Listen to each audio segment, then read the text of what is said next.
چته بگو آی چته بگو که من پش نکنم. برادر یک دقیقه اینجا بیا. مرا میگویی؟ تو را میگویم.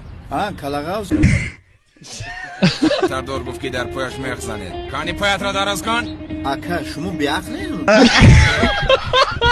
ابا شما هم عقل داریم. قرض به قیامت نمیمونه. میگه قرض به قیامت مونه و از بین میشود. پول کشید پرداخت میکنیم. حاضر راننده یک اکا قریاردر شده.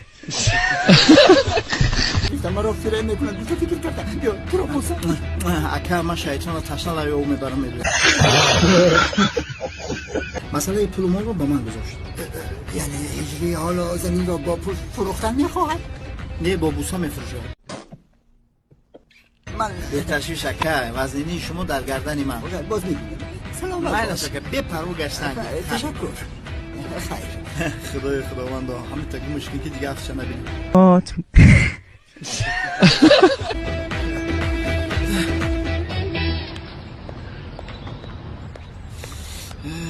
اکا جانو قرض انی خیل به خنده میگیرن. اکا جانو خیلی مجبوری را قبول کنین.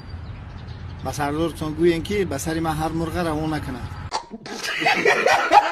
برین اینجا حساب نکنین. اوجا برین با حساب کنین.